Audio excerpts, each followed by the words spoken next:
Welcome to another episode of the Abundant Soul Podcast.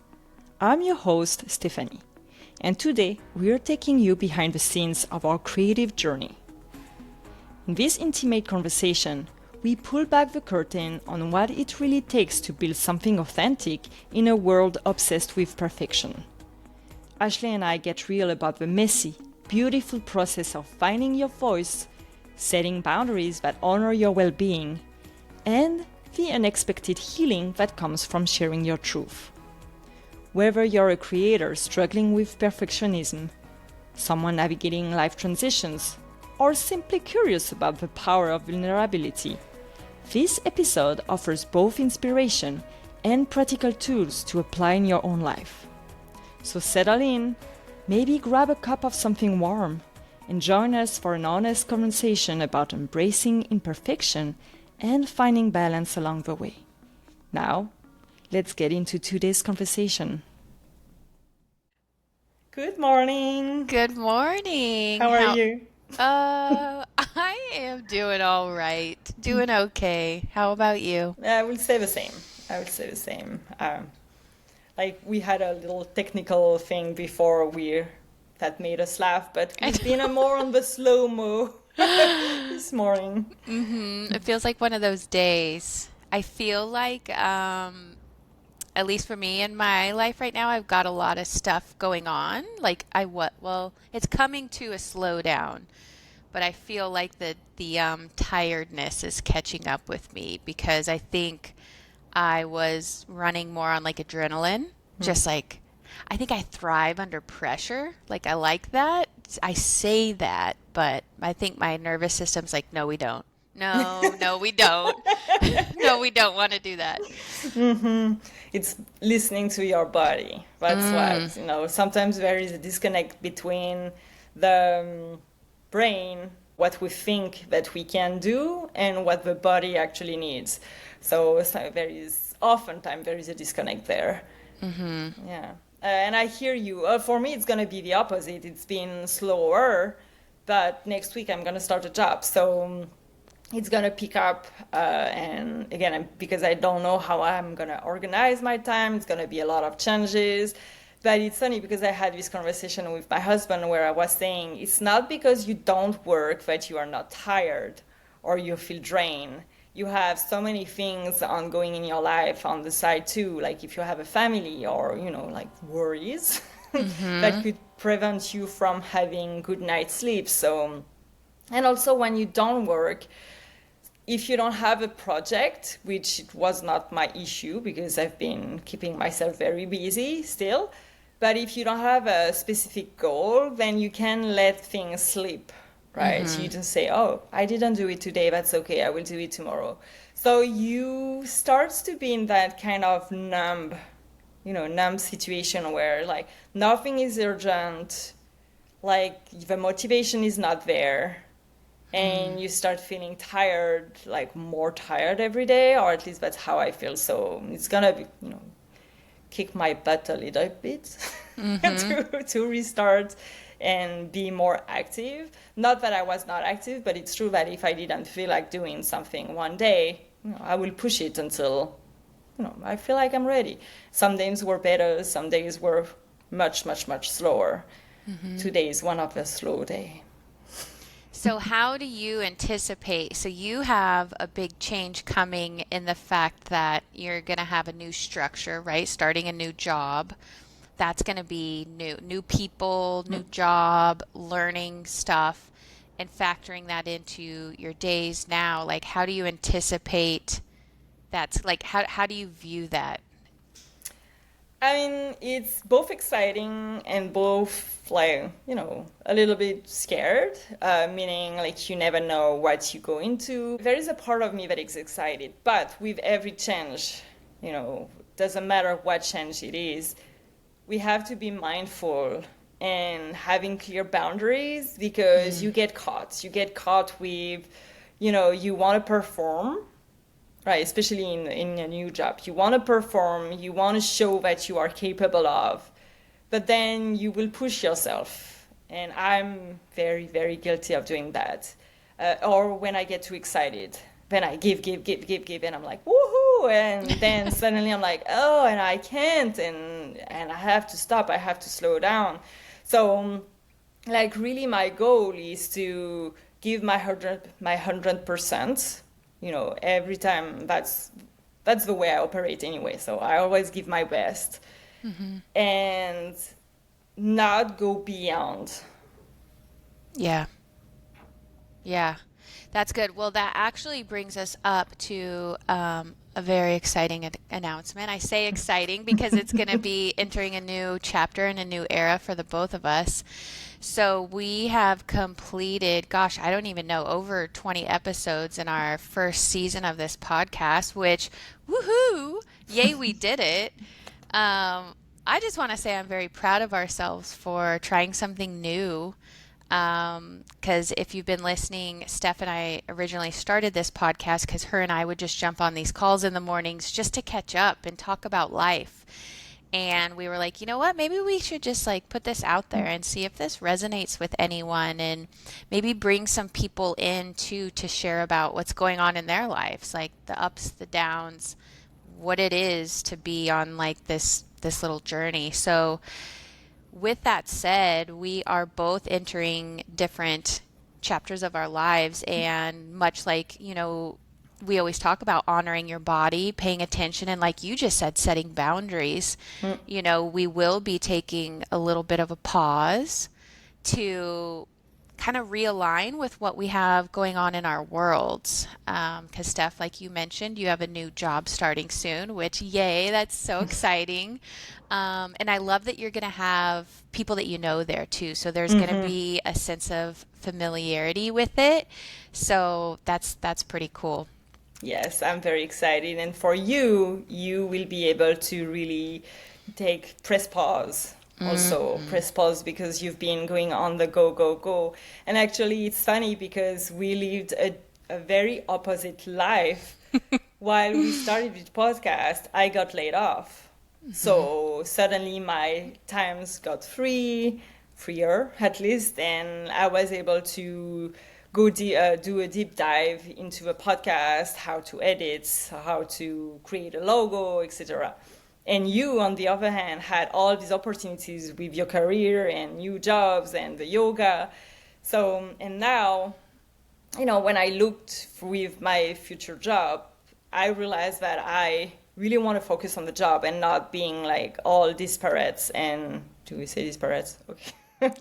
All everywhere. And I really, like, again, I want to give my 100% and be fully focused and not being worried about editing or all of the technicalities with a podcast and the scheduling also. So that's where, and you, because you've been go, go, go, and now suddenly you have a shift where it's like, hey, universe is giving you more time. Now it's with the podcast being off your plate, at least for a while, it's going to give you that time as well. So it's funny how it came, all in place there. I know. And it's interesting for me because I'm going to be excited for when we follow up, like, oh my gosh, here's how the beginning of our new chapters went. Because what I foresee in my situation, so previously, or what I'm coming out of, is juggling a lot of things. I don't like the word multitask because I feel, to me, multitask isn't a real thing because you can't really focus on multiple things at once. So I guess I would say I like to juggle, right? Like I like to be involved in different projects and different things. So, and I'm also like a contractor too. So one of my roles where I was contracting, I was no longer needed. And I think this is something I shared with you, Steph, but I was pretty proud of myself because maybe a year, 2 years, old me, I'll just say that, an older version of me would have immediately gone into like Chicken Little mode, like, oh my gosh, does this mean I'm getting fired? Like they don't need me, they don't like my work, or what am I going to do to replace that income? But when I got the news that like that role's no longer needed, I was like, oh my gosh. Okay, that's one thing off of my plate. That's great. I've actually been kind of noticing that my plate is too full and there's no time for myself. So little by little, these things are coming off of my plate. And I think what's coming up for me is learning how to be in stillness a little bit more and not fill my time so much, which I'm very passionate about a lot of things. I love working with other people. I love helping people, but I've noticed that I haven't done as much self-care. I haven't done as much introspection as maybe I had when I kind of started my healing journey, which that's, I had quit my job and taken my own little sabbatical. But there's a fine line with that, kind of like what you said, where if you're not working, it's like I'll do it tomorrow or I can do it another day. There was lots of feels when I was kind of on that break, even though I knew I was like, this is what you wanted. It was fearful. I was like, what's going to happen next? So it's just interesting to shift into, I'll basically just have like one role now instead of like four, one or two roles. I'll still be teaching my yoga too. But I'm excited for that, to just maybe read, and I know it sounds silly, like I make my own schedule, so how am I not factoring in these things? But it's going to be interesting to see how I do with stillness and having those gaps in my schedule where it's like, oh yeah, it's not jam-packed like a Tetris. Like there is space where, do I want to go for a walk? Do I want to read a book? Do I want to just go take a drive? Like just little time with myself. So that's kind of what's coming up for me, and that's what I'm excited for, is the slowing down, the kind of getting stuff off my plate so I can slow down. I have to say that I'm excited to have a project to talk with people and have an impact. I think it's really have an impact in the world. So, well, not to say that I hope that we still have an impact with a podcast, but like helping others, that's what I love. So being on a project and helping coworkers, I love that. That's where, when you get thank you, or even when you don't have a thank you, but you feel the energy, that is very thankful. Like I love that. So yeah, I'm looking forward to that. I have to say that one other thing, I was mentioning the changes, but for me, and now I can see it's keeping me awake a little bit, where I'm getting anxious in how to, with every changes, is how to reorganize your day. So for you, it's more free time. It's okay, you're gonna be able to take a walk or, have a read. For me, it's where will I fit my workout? Where will I fit this? Where will I fit that? I used to get up at 4 a.m. I no longer wake up at 4 a.m. I don't see myself waking up at 4 a.m. anymore. So I've already crushed my me time in the morning. And now I don't think I will have that much of me time again in the morning, because now I'm cooking in the morning for myself. Like I'm having a kind of a meal plan that I'm doing. So, and the workout that I was doing, like I'm training at least 5 days a week.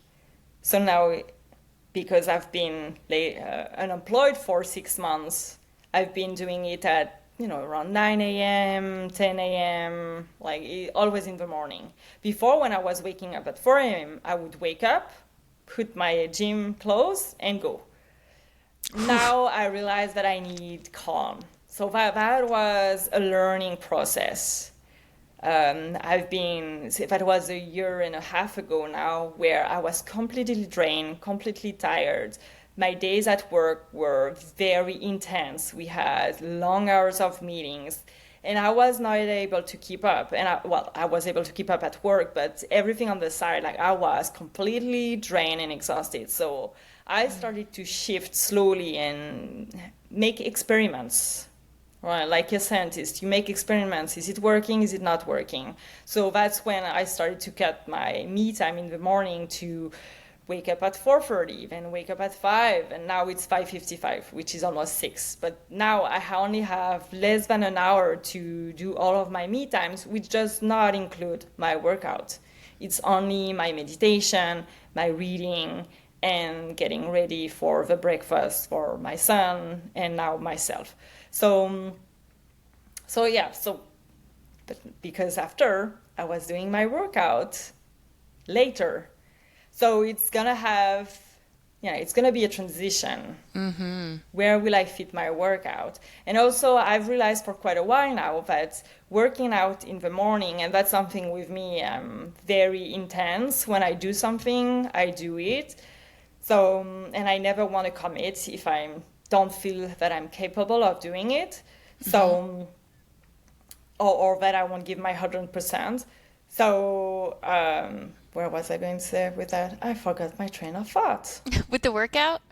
Yeah, I With forgot. where you're gonna fit the Oh workout in? yes. So when I work out, like I really push myself. I really push myself, and maybe I overtrain myself because after 2 or 3 hours, my workout being down, like I have this huge slump. I'm like super tired, where I need to do a yoga nidra or I really need to rest a little bit. So obviously I can't do that when I'm working. So I was thinking of shifting my workouts in the evenings after my work. You know, I finish work and I go. But then I have a son, I have a husband, like we need to eat. I need to go and pick him up. Right? So it's all this is what is going on in my mind right now is how will I put my schedule, you know, where Yeah. will I make these changes so it fits? So the workout doesn't exhaust me for my workday.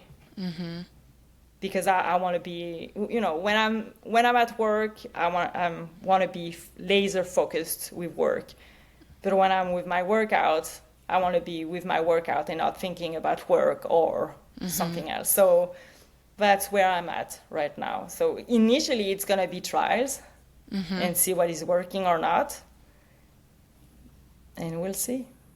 I love that mindset about it though. Like it's experiments, it's trials. We're gonna like see what works and then adjust. Because to me I'm like, how would I handle that situation? I think it would stress me out because I like having a schedule, but then I'm also pretty flowy with it. And I think I can notice I would give up some things like, okay, I'm too tired, I'm not working out. You know what I mean? Like, I think it would be harder for me to stay disciplined in that. So this will be interesting to see how this all works out for you. The discipline.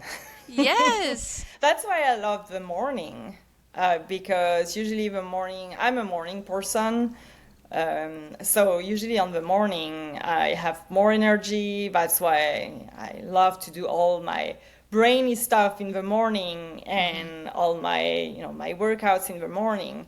When I was learning my PMP, which is project manager professional certification. So I was waking up again at 4 and I was studying in the morning. So that's where my brain is better. Some people, it's the evening. Like they would have their days, and then when it's more quiet because people are going in bed or watching Netflix, they would like to sit and study. I'm not like that. After 5, my brain is poof. Doesn't matter if I'm working or not. At 5, my brain is out. So working out is not as bad. I used to do that years ago, like 15 years ago. But I used to I used to do my workouts in the evening when I was doing my master. After my day, I would go. But again, I didn't have a son at that time. So that's where I've been, I think for the last 15 years, it's been a morning workout. So it's going to be a big shift. Yeah. It's going to be a big shift. But again, it's listening to your body, because before, working out used to give me so much energy during my day. But now I've been noticing that it does not. It gives me for the next 2 to 3 hours, but then I have this huge crash. So we Yeah. try. Yeah. I'm excited for you. It's gonna be interesting to see where we're at in the next coming weeks, months with everything. Um, but I will say too, looking back, man, so we've done this podcast for about, I don't even know how many months, a while, Oh yeah. Well, we since started before. almost a year ago, Right. well, with the idea of, Yeah. yeah, I think it was April 2024 when we started to think Yeah. about the podcast. And the recordings only happen, I think it's September when we started Oh my to gosh. record. But yeah, a So good, crazy. yeah. Okay, so I want to ask you, what are some things since we've been doing the podcast? I want to know like some highlights. Like, what are some things that come up for you, like things that you've learned as we've been doing this or as we've been sharing, with like sharing on the podcast about things that we've experienced and that we are currently experiencing? What are some like highlights for you or aha moments? Honestly, I think all of the podcast is a haha moment. Like I love our discussions together. I love meeting with guests. Every time, like I get so much energy after that. So when we decided to press a pause, I know we had discussion right after one of the guests, and I'm like, oh, that's gonna be difficult to have a discussion. But then, so I was like, yeah, when we look at the future, we need to avoid burnout. So again, listen to where we are at. But yes, meeting with a guest, hearing their stories, hearing their advice, like it's these kind of conversations I love. I love. I can talk about it all the time. And learning about podcasting. When I start a project, I tend to go deep and look in every information I can gather. So I've looked at so many different articles and videos on how to podcast. So I've learned a lot about podcasting. And where I was actually surprised is my creative side, where when we were starting to think about a logo and I started to play with Canva, and it brought some creative sides that I didn't know I had. So I was like, oh, and I had lots of fun with it. So again, like all of the process, and like you shared before, I'm very proud of us of having done that. We didn't know if it was gonna work or not, but it's just let's put it out there and just have fun and just let's try it. So, and we did it, right? We could have just talked about it and not have done it, but slowly and consistently, especially at the beginning, the planning, yeah, planning, like planning is very essential. Once everything was planned, I think it went faster after that. Right. And so yeah, everything. What about you? I will say I'm glad that we did it because I know we both are challenged with perfectionism and like wanting things to be perfect. So some of my favorite episodes that we've done is when stuff didn't go and we're like, the show must go on. It's like put your ego aside. Like, who cares? Like if today isn't not feeling the best today. And it's like, but that's real, that's raw. And that's like the authenticity that I think is so important and that I think we both are striving for in our lives is to just be our true selves, And so I love that aspect. And even when I feel like we would start to like, what do we want to talk about today and pick a topic and then just allow it to flow and allow it to evolve into wherever it led us. So I think that's one of the things I loved. Even with having our guests on, Um, I don't remember if we told them like, hey, we're not going to have like a punch list or like a list of questions that we're going to go through. Like, this is meant to be a conversation. Like, let's start somewhere and then navigate and just see what comes up. So I love that we stayed true to that. Maybe it wasn't always the easiest, but we still made it a point to do it our way. You know what I mean? Because I know we had a whole episode on comparison, and especially that kind of stuff can come up as we are researching, looking into other podcasts, looking at like tips and tricks. But I do feel like you and I stayed true to what our vision was originally and to just grow that and share it. And like you said, I love talking to people and hearing their stories and seeing that golden thread that's just kind of through each of our lives. Maybe it looks different, maybe it's a different experience, but at the same time, it's very similar. We're both, or not, we're both, all of us. It just feels like we hit these little hiccups, little bumps in our little journeys, and it's sitting in it, sitting in the uncomfortable, working to heal it, to give love to those parts of us that were hurt or unseen, unheard, and working through that so then it feels like I always say unlocks another level, but you feel like you're shedding a version of yourself, or you feel like you can now go further or do something that maybe old you wouldn't think that you could do. So I think that journey and growth and being able to share that and have people on and provide like a safe space, like let's talk about it. Like if you want to share your story, like we want to hear it, and we want to celebrate, the getting through the muck and getting through the challenges, because I think that's important. Because one thing that I think that keeps coming up while being on this healing journey is it doesn't feel like commonplace to talk about the struggles. You know what I mean? A lot of times when you meet new people, in my experience, it feels almost like a game face that you're putting on, like you're sucking it up, quote unquote, and whatever is going on in your life, you're like, nope, just only talk about the good things, or talk about what I do for a job or for a living, you know what I mean? And it's like, are you really happy?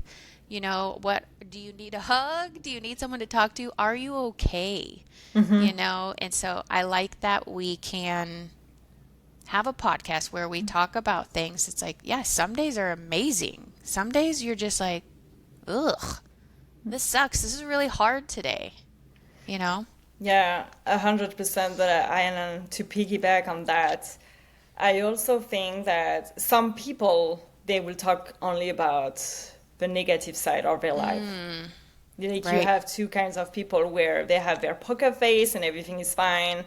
It's all sunshine and rainbow, or their life is miserable because they want us to be like, oh, I'm so sorry for you, and to pity them, and they want attention, basically.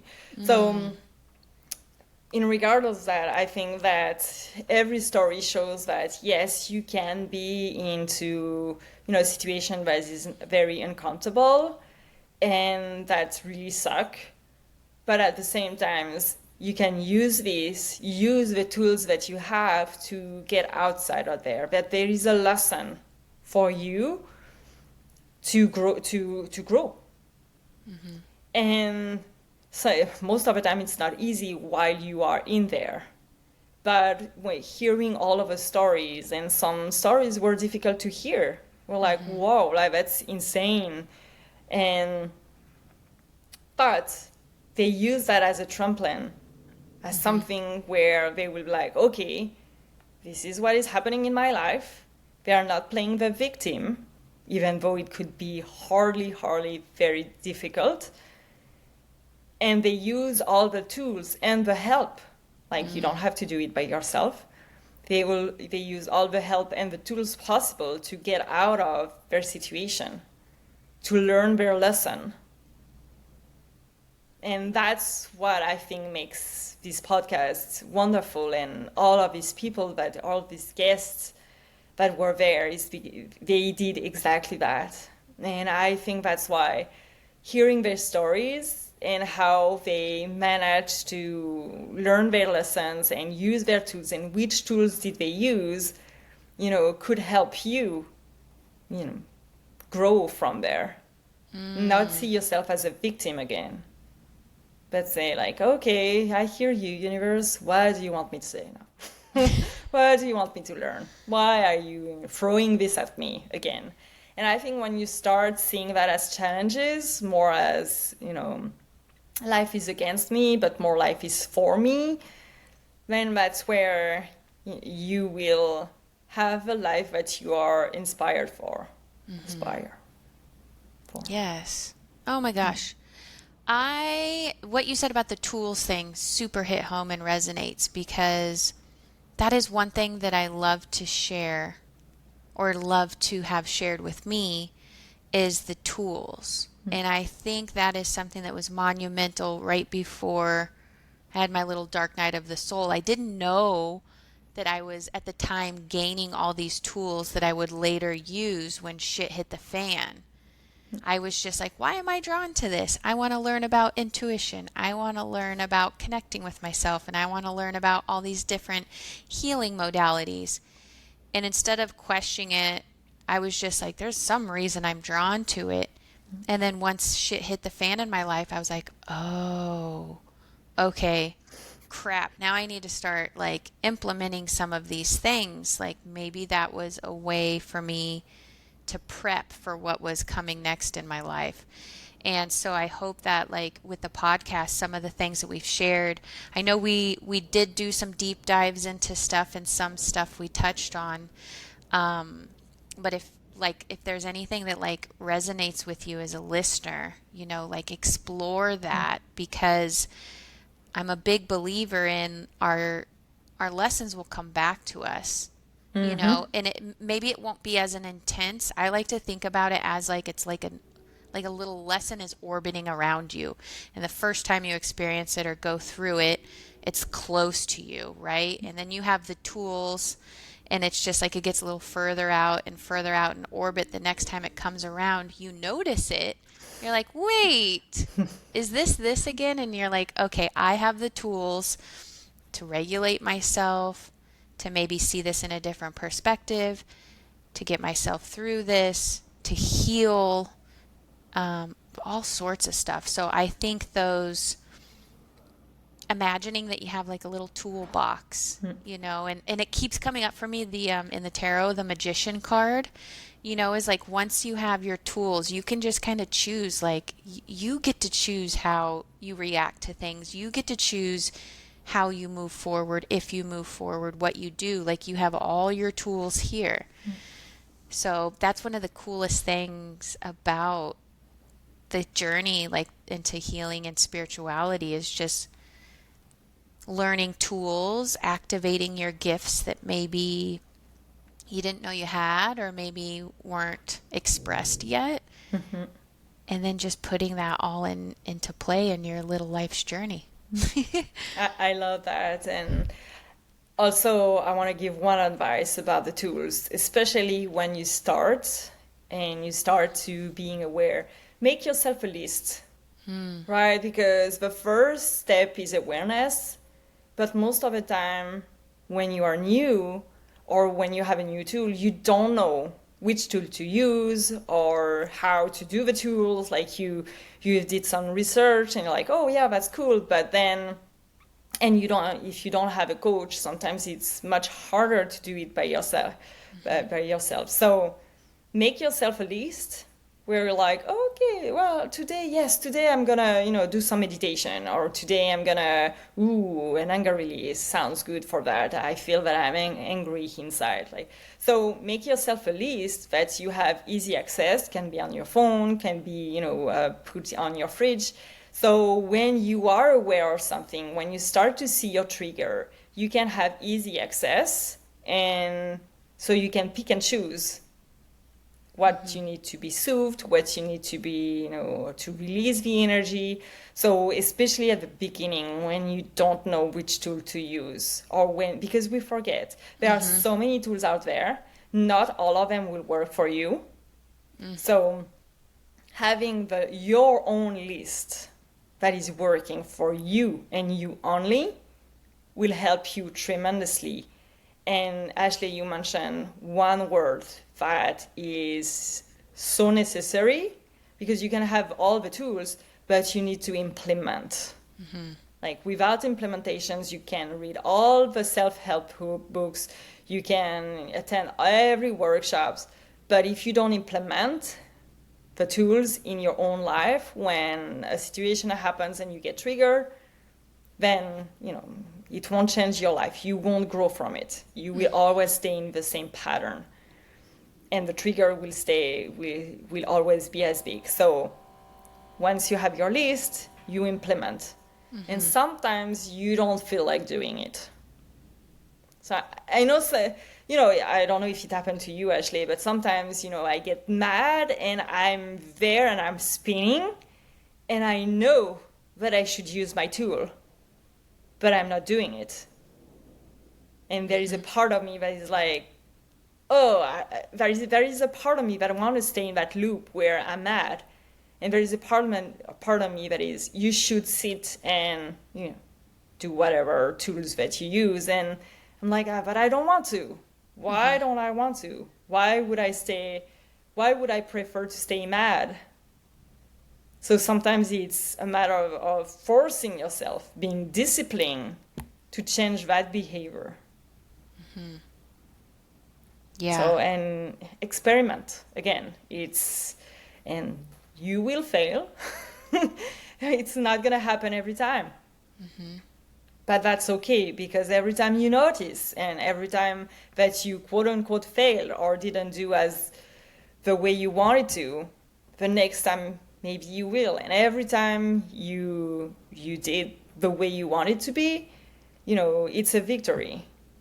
So you have to celebrate all of these moments, because there are those times where you completely forget the tools and you completely forget the self-help and everything because you're so caught up in that moment. And that still happens to me. And I've been doing that work for long enough now, where I'm usually good with that, but I still have my moments where I'm completely disconnected from, planet Earth. I'm right there in my mind, and it's very difficult to get out of my mood or what is happening to me. Yeah. Yes. And what you said with failure, I wanted to come back to, or failing, because to me, I don't remember where I read it, but it's like if you can reframe your mindset as like fail is first attempt in learning. So you're doing something for the first time. You're trying something, so that's not a failure. Like you're trying something new. And again, give yourself grace, because you're doing something you've never done before. You're not going to be perfect the first time you do anything, but you're learning and you're just putting yourself out there and doing it. And yeah, just in as hard as it is, recognizing that you have a choice. Because also another quote I love is, when you recognize a pattern, then it no longer is a pattern because you recognize it. So now it's a choice. So now you're aware of this thing that has continued. So now now you can realize I have a choice in this. And I think that has been the biggest thing for me in the last 3 years is I know what my go-to is. I know what my trigger is. I know what emotion I want to hang out in. But I'm like, ooh, okay, what are my other paths? And sometimes I have to sit in it and just be like, I can't see anything right now because all I see is red. And it's like, just sit with it a little bit longer. And it's like, I know that I'm experiencing heavy emotions right now, but it's not me. I am not the emotion. I'm experiencing the emotion right now. So shit, I'm going to sit in it and then wait until, is there another option? Maybe it's an option I haven't tried before, like another path. But I mean, it takes it takes time and it takes practice to kind of get to that awareness. And definitely I did it just being alone with myself, kind of not forcing, but allowing myself to just be in these emotions and not old me tended to vent, right? So if I was triggered, I was upset with something, I would go to a friend and be like, listen to this shit, and I still do that kind of stuff, but now it's more like, wow, okay, I'm like really pissed right now. Why am I pissed? What part of me is feeling triggered, hurt, upset? And what is this, like we've talked about inner child work? Sometimes it will stem back to like, I go back to 13-year-old me, not getting invited to a sleepover or a birthday party and my feelings hurt, something like that, where it's like, oh, wow, there's some other stuff coming up here. This is reminding me of this time. So again, like when you have those difficult moments, if you can find time to sit in it and try to see it in a different perspective, like what your go-to is. That's the easiest. That's probably what you feel right away. But the challenge is to, okay, yes, that is a path I could go down. Are there any other paths? And it might take a minute, sitting in it and be like, I don't see any other paths right now. I don't see any other way out. And at the same time, it's okay. Yeah. It's okay to be mad and sit with it. Oh, yeah. Because the goal in sitting with the emotion is not to say, I don't want to hear about you anymore. Mm-hmm. Not at all. It's like, okay, I'm here. I'm listening to you. Mm-hmm. I hear you're mad. What do you want to tell me? Mm-hmm. And, if you need to vent, you can vent. But I think there are different kind of venting. Sometimes it's venting by telling the situation and say, hey, first of all, what I like to do is asking the other person if he or her is ready to listen to me because I'm going to vent. So I'm asking for permission because I think that the other person needs to be ready as well to receive and to hold the space. So venting could be just stating the situation, saying how frustrated we are. And once you state the situation one time, like you have a good vent, and then you stop, right? You have your vent, you said how it went, you are mad, blah, blah, blah, blah, blah, this should not happen, blah, blah, blah, blah, and then, okay, I feel better, now I'm done. Choop, choop, you zip it, it's gone. But you have overventing, that is over and over and over and over again. Mm-hmm. That is the not so good vent that I would call. That is where you start to be a victim, right? It's not overventing to let the energy out. It's an energy that it keeps coming and circling within you, and you get madder and madder. If you were angry, you get angrier because that's fueling you. That is not the vent that you want. You want a vent that is in and out. So, like, are you receptive? Yes. Okay, this is what happened. I'm very angry because blah, blah, blah, blah, blah, blah, blah. Okay, I feel better. Now I'm done. I'm not going to talk about what happened anymore. And then you may be more ready to do other tools to soothe yourself, to meet you with your inner child, because sometimes you are not in a state of that. You have too much anger and you can't do your anger release, which takes time. So sometimes venting is a good way to just release the steam. Mm-hmm. But it's when, again, if you start to vent and over and over and over with one person, and then you move on to the next person and you vent again, and then you come back to the same person, maybe on a different day, and you always fuel the same situation, then that's unhealthy. Right. But you keep getting angrier and angrier, so it's fueling you. Right. So I still think venting is okay as long as it's short and sweet, and the other person is receptive also of. Because you don't fall into the victimhood. Mm-hmm. Like, again, it's like more, hey, are you receptive? I want to just get something out of my chest. You know, because sometimes it feels good when you say it out loud. You know, it's like you feel much better. Mm-hmm. Yeah. So there is a power also into venting. Yeah. So in your list could be venting one time. Yes. Yes. Yes. Oh, so many great tools. And I loved even all the tools that all of our guests shared too. A lot of really great stuff. And how cool we had guests on. Just so fun. Yes, So they cool. were all amazing. I know. And I want to, we are almost time to wrap up, but I just want to share how I think we improved from our first podcast, our first guest to today. And when we will come back, we will have realigned and maybe have a new programmation, who knows, and we'll get always better and better and better because we are a student of life. And, you know, doing this podcast is part of it, where you learn and you realign. And you're like, oh yeah, that didn't work out, you know, so let's realign. Then you, again, experiments. It's the same as with, I think the word of the day is experiment today. I know, I love it. I love it. It's so, I mean, you can use it for everything though. It's just like, you just try it. Just get out there and try. I love that. Yes. Well, that was a fun conversation. And that's the last episode for season 1. And we will be back. No timing though. We don't have a specific time and date. Yeah. But we should be back. Yes. Woohoo! Season 1. It's a wrap. Awesome. Well, Steph and I will be back, and we will have probably so much fun stuff to share about what's been going on in our lives as we enter our new eras, our new chapters. So I'm so looking forward to this. It's going to be so fun. Bye-bye. Bye, everyone.